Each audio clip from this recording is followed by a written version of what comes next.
10절까지 말씀 통해서 비판의 장대에 누가 달리는가 라는 제목으로 말씀 함께 나눕니다. 에스더서를 3주간 살펴보지 못했습니다. 그래서 1장부터 오늘 본문 앞에 있는 6장까지의 줄거리를 먼저 한번 요약해 보겠습니다. 페르시아의 왕 아하수에로는 왕후 와스디가 자신의 명령에 복종하지 않자 폐위시켰습니다. 에스더와 사촌지간인 모르드게는 에스더를 왕후에 뽑히도록 조언을 했고, 에스더는 자신이 유다인이라는 사실을 감춘 채 페르시아 왕후에 등극하게 되었습니다. 모르드게는 항상 궁궐 앞에 앉아 있었습니다. 이것으로 보아 모르드게의 직업은 궁중 관료였던 것으로 보입니다.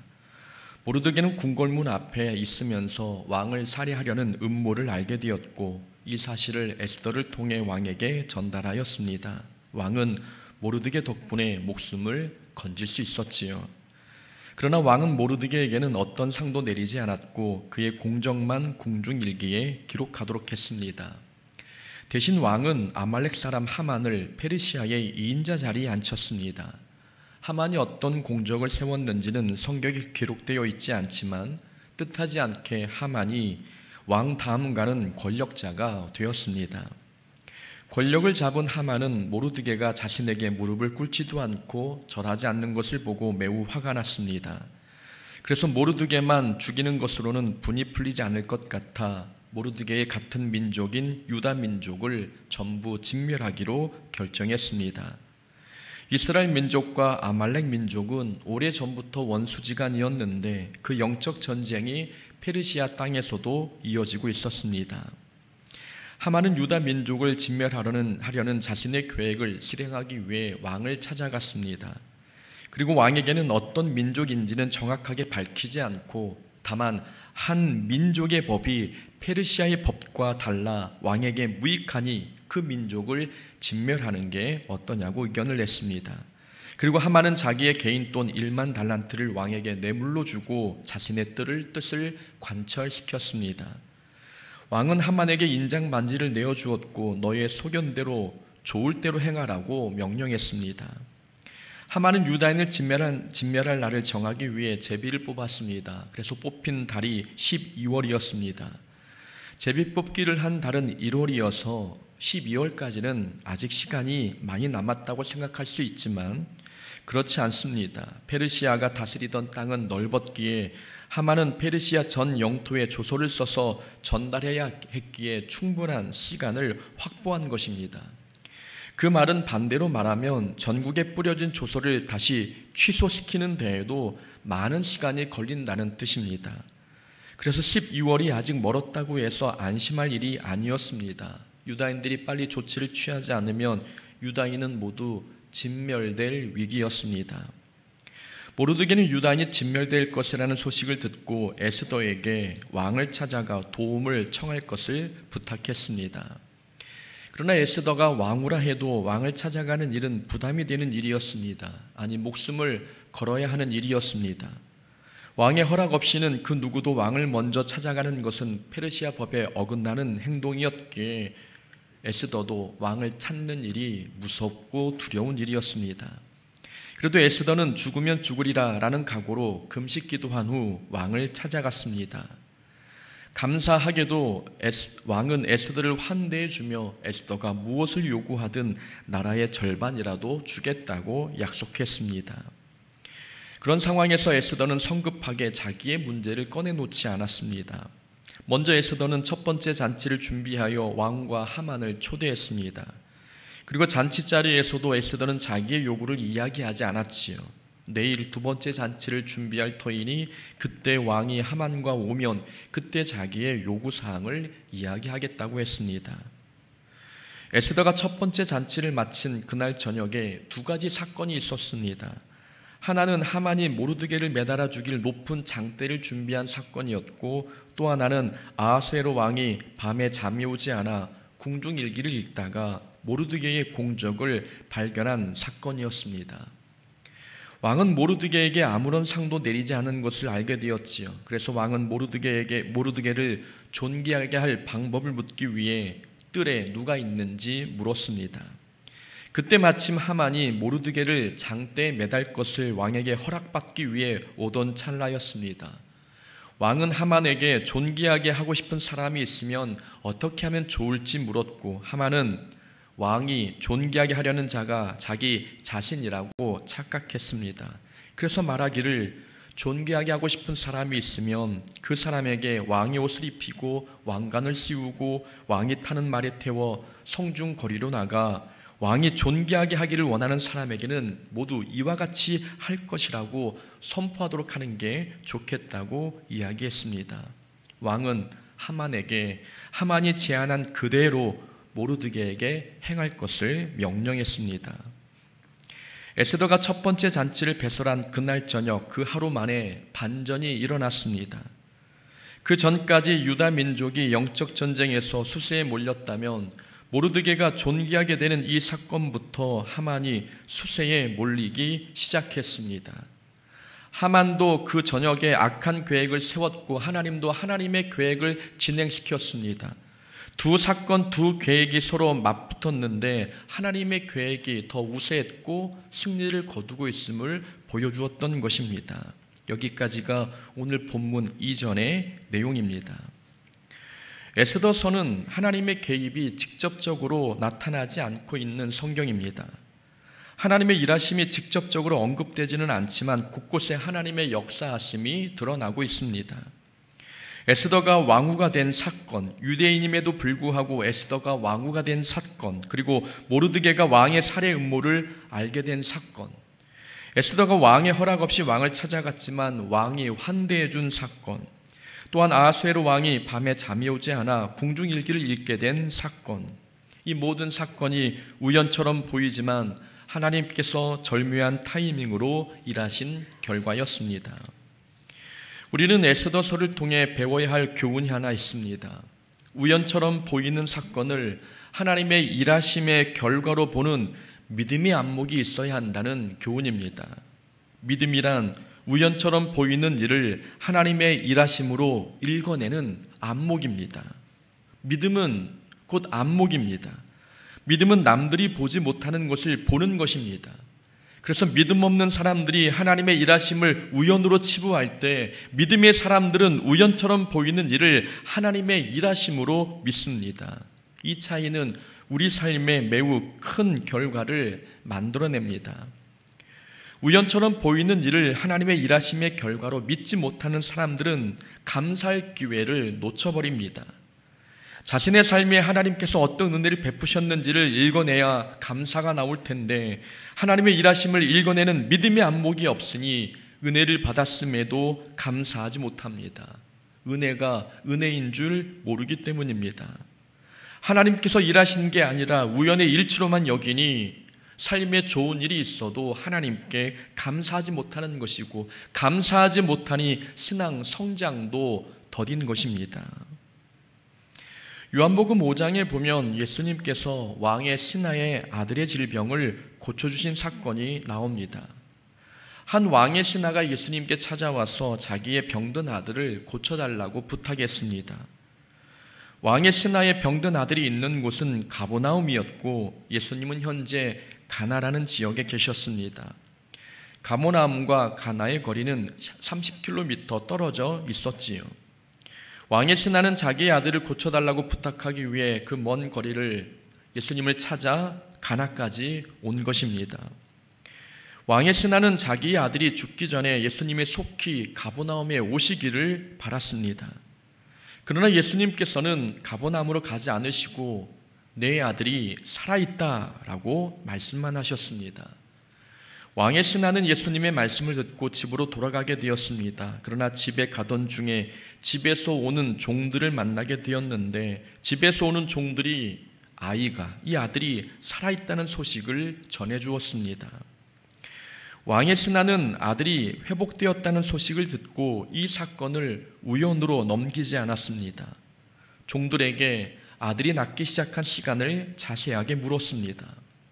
종들은 말하기를 어제 7시에 열기가 떨어졌다고 말했고 왕의 신하는 시간을 계산해 보니 아들의 열기가 떨어진 시각과 예수님께서 내 아들이 살아있다라고 말씀하신 시각이 일치한다는 사실을 발견했습니다.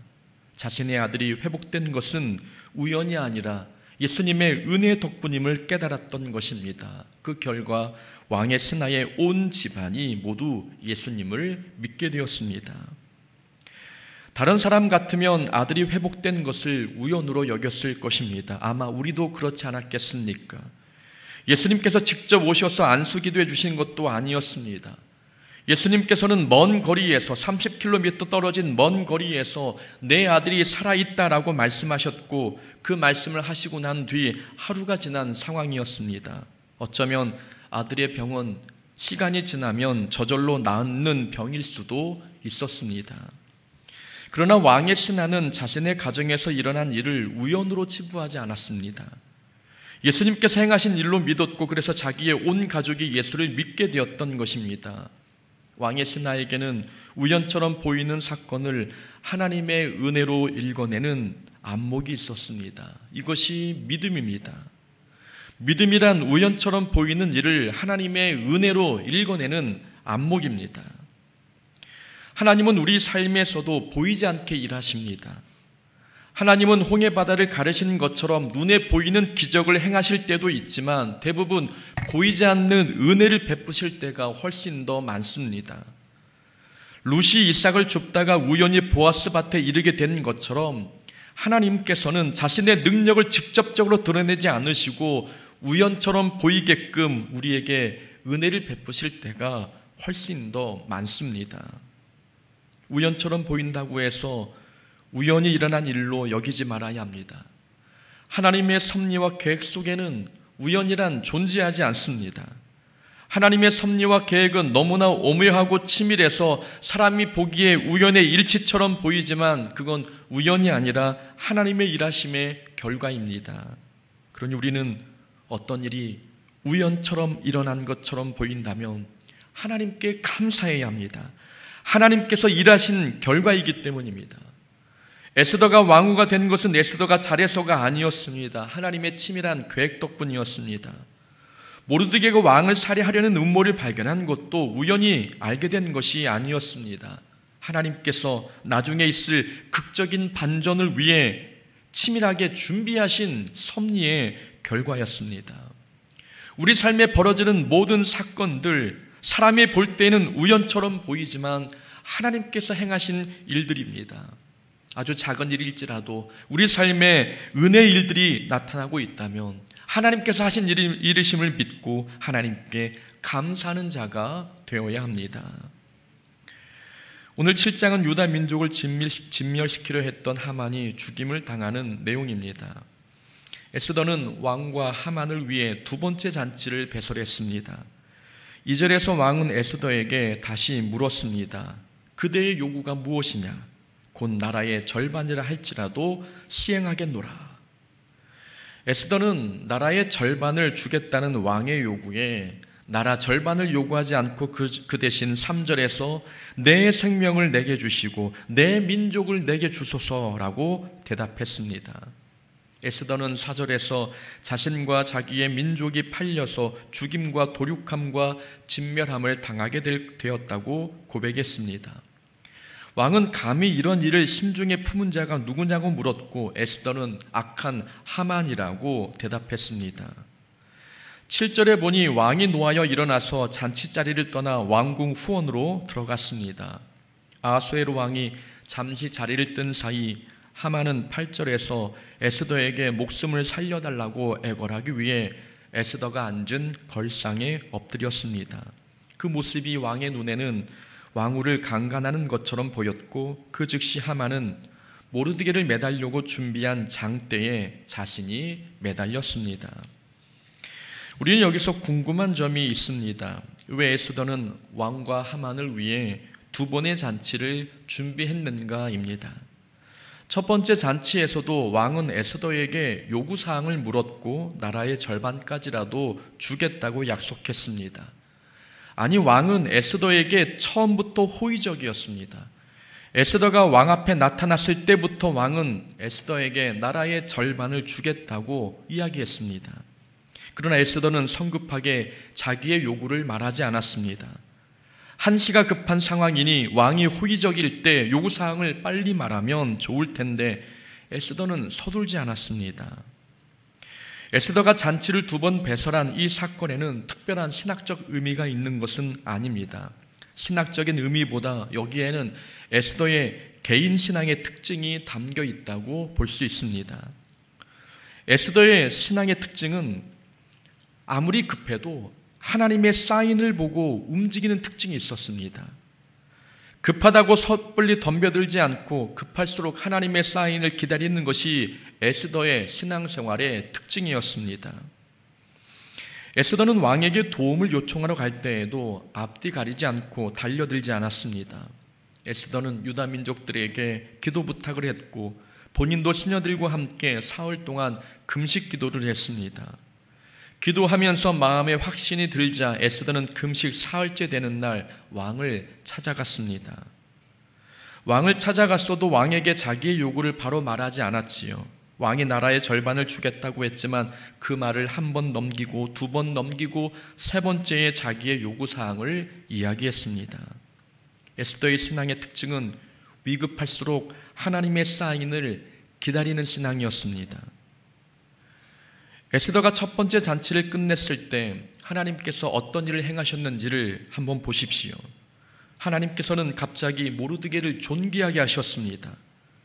아하수에로 왕이 모르드게에게 왕의 옷을 입히고 왕관을 씌우며 왕이 타는 말에 태워 모든 사람들이 보는 앞에서 존귀하게 했습니다. 그것도 이미 기억 속에서 사라졌던 모르드게의 공적을 뒤늦게 떠올려서 뒤늦게 상을 내리는 것입니다. 에스더는 이 상황을 우연으로 여기지 않았습니다. 이 상황을 하나님의 사인으로 받아들였습니다. 하나님께서 모르드게를 통해서 사인을 주셨다고 믿었고, 그러니 2번째 잔치에서 자기의 요구사항을 담대하게 이야기할 수 있었던 것입니다. 에스더는 하나님의 사인을 기다리는 신앙인이었습니다. 그리스도인은 아무리 급해도 하나님의 사인을 보고 움직여야 합니다. 무엇인가 결정할 일이 있으면 급하게 서둘지 말고 기도하면서 1번, 2번, 3번 호흡을 좀 고른 뒤에 결정해야 합니다. 우리는 하나님께서 우리에게 언제 어떤 사인을 줄지 모릅니다.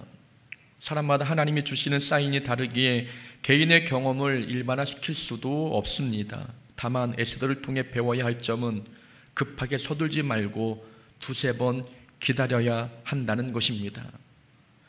급하게 서둘면 하나님의 뜻을 깨닫지 못합니다. 놓치는 게 훨씬 많습니다. 그러나 인내를 가지고 기다리다 보면 하나님의 일하심이 보이고 언제 어떻게 말을 하고 어떤 결정을 내려야 할지 지혜가 생깁니다. 에스더는 해야 할 말이 있을 때 2번 참고 3번 참고 이야기했습니다. 왕을 찾아갔을 때 참았고, 첫 번째 잔치가 있었을 때도 참았습니다. 그리고 3번째 요구사항을 왕에게 이야기했던 거지요. 적어도 우리도 해야 할 말이 있다면, 무엇인가 결단해야 할 일이 있다면 적어도 3번은 참아봐야 합니다. 기도하면서 3번 정도를 참다 보면 하나님의 뜻이면 마음에 확신이 들어오지만 하나님의 뜻이 아니면 확신이 들지 않습니다. 이건 경험해 본 사람들이 압니다. 아무리 급해도 기도하면서 2번, 3번 참다 보면 하나님께서 어떤 사인을 주시는지 경험해 본 사람들은 아는 것입니다. 그래서 저도 항상 노력하는 부분은 해야 할 말이 있을 때에는 3번을 먼저 참아보는 것입니다. 3번을 참으면 말을 해야 할지 말아야 할지 마음에 지혜가 생깁니다. 해야 할 말이라고 해서 참는 과정 없이 바로 말하면 잘못 말하거나 감정이 섞이거나 불필요한 말을 하게 됩니다. 그래서 참는 과정 없이 말하면 후회할 때가 많습니다. 그래서 우리는 어떤 말을 할 때나 어떤 결정을 앞두고 있을 때에는 적어도 기도하면서 2-3번은 기다리고 참아봐야 합니다. 그러나 여기서 중요한 사실 하나가 있습니다. 기다림은 우리에게 절대 불리하게 작용하지 않는다는 점입니다. 해야 할 말을 바로 하지 않고 지연시키면 때를 놓쳐서 불리할 것 같지만 그렇지 않습니다. 기다림의 과정은 절대 믿는 자들에게 유리하게 작용하면 작용했지 불리하게 작용하지는 않습니다. 에스더는 첫 번째 잔치에서 왕에게 자기의 요구를 말하지 않았습니다. 시간을 지연시켰는데 시간을 지연시켰다고 그 상황이 에스더에게 불리하게 흘러갔습니까? 그렇지 않습니다. 하나님께서는 그날 저녁에 아하수에로 왕의 마음을 움직여 모르드게를 존귀하도록 하셨습니다. 6장 10절에 보면 왕이 하만에게 명령한 내용이 나옵니다. 너는 내 말대로 속히 왕복과 말을 가져다가 대궐문에 앉은 유다 사람 모르드게에게 행하되 무릇 내가 말한 것에서 조금도 빠짐이 없게 하라 라고 명령했습니다. 6장 10절에서 주목할 단어는 유다 사람 모르드게입니다. 왕은 자신의 생명을 구원한 사람이 유다 사람이라는 것을 알고 있었습니다. 놀라운 사건 아닙니까? 하만이 처음에 왕에게 뭐라고 말했습니까? 어떤 민족의 법이 페르시아의 법과 달라서 그 민족은 왕에게 무익하니라 라고 이야기했습니다. 유다 민족을 두고 한 말이었습니다.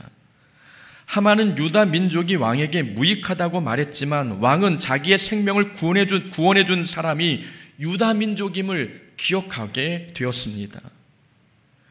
유다 민족 모르드게가 왕의 생명을 구했으니 왕은 유다 민족에 대해 좋은 감정을 가질 수밖에 없었습니다. 하나님께서 이미 왕의 마음에 작업을 해 놓으신 것입니다. 그러니 에스더가 자기의 요구사항을 말하기가 수월하지 않았겠습니까? 에스더가 시간을 지연시켰다고 해서 상황이 자신에게 불리하게 흘러가지 않았습니다. 기다림은, 인내는, 오래 참음은 언제나 성도에게 유리하게 작용합니다. 그러니 다급한 일이 있어도 기도하면서 기다려야 합니다.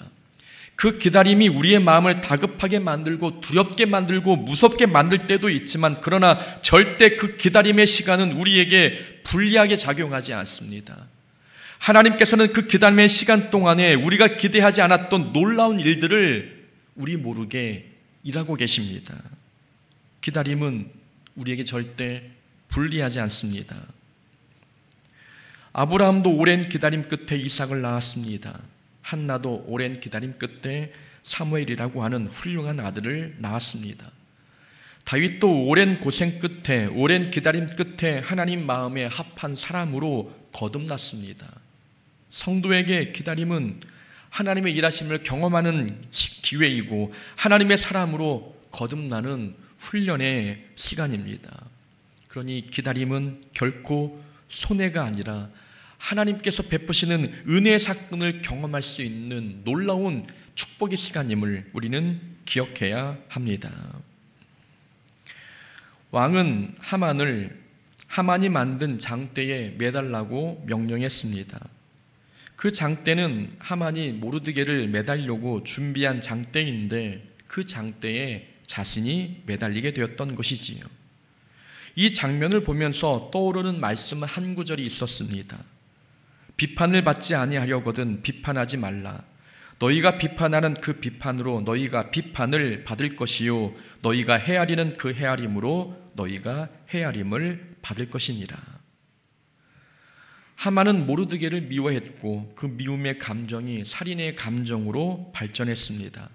그래서 하만은 모르드게를 매달 장대를 준비했는데 남을 죽이려고 만든 그 장대에 자신이 매달려 죽었습니다. 남을 비판하던 그 비판이 자신에게 부메랑이 되어 돌아온 모양새입니다. 하만은 모르드게가 죽어 마땅한 죄인이라고 생각했는데 정작 뚜껑을 열고 보니 자신이 죽어 마땅한 죄인이었습니다. 나단 선지자가 다윗의 죄를 지적하기 위해 한 가지 예화를 설명했습니다. 다윗은 나단 선지자의 예화를 듣고 정의감에 불타올랐습니다. 그래서 다윗은 가난한 자의 암양 새끼를 빼앗은 부자를 마땅히 죽여야 한다고 이야기했습니다. 나단 선지자가 다윗을 향해 외칩니다. 당신이 그 사람입니다 라고 외쳤습니다. 다윗은 다른 사람이 죽어 마땅하다고 비판했습니다. 그러나 정작 다윗 자신이 똑같은 죄를 짓고 있었습니다. 바리새인과 서기관들이 간음 중에 잡힌 여인을 향해 돌을 던지려고 했습니다. 예수님께서는 너희 중에 죄 없는 자가 먼저 돌로 치라고 말씀하셨습니다. 예수님께서 보실 때에는 여인만 죄인이 아니었습니다. 바리새인과 서기관들도 돌을 던질 입장이 아니라 여인과 같은, 아니 여인보다 더한 죄인이었습니다.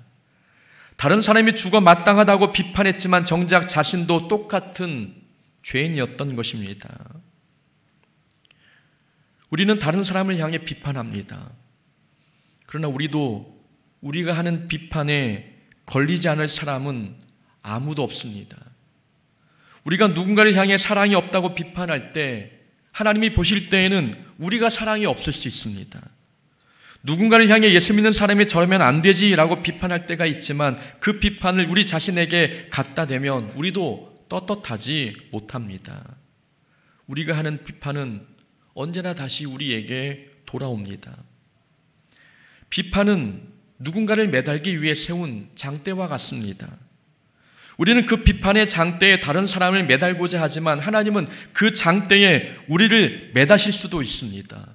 무서운 말이지 않습니까? 그러니 우리는 우리 마음속에 세워진 비판의 장대를 내려야 합니다. 비판은 비판으로 돌아오고 헤아림은 헤아림으로 돌아옵니다. 우리가 누군가를 매달기 위해 우리 마음속에 높은 비판의 장대를 세웠다면 그 장대에 매달 본인은 다른 사람이 아닐 수 있습니다.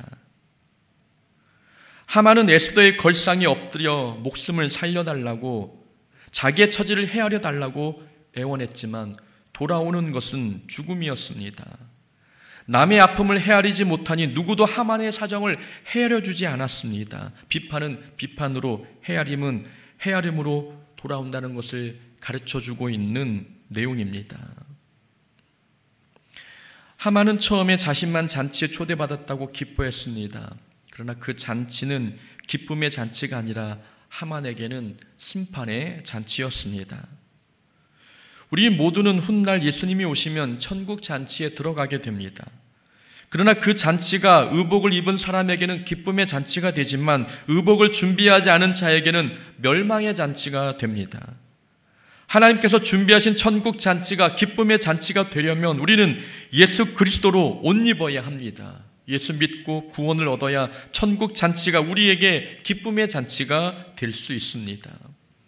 우리 주변에 하만과 같은 사람이 많을지라도 우리는 시험에 들지 말고 믿음을 굳건히 지켜서 주님께서 천국 잔치의 기쁨을 안고 우리에게 오실 때에 그 잔치에서 믿음의 의복을 준비한 의로운 사람이 되어서 그 잔치가 우리에게 기쁨의 잔치가 되게 해야 하는 것입니다. 우리 모두가 그런 사람 될 수 있기를 주의 이름으로 축원합니다. 아멘.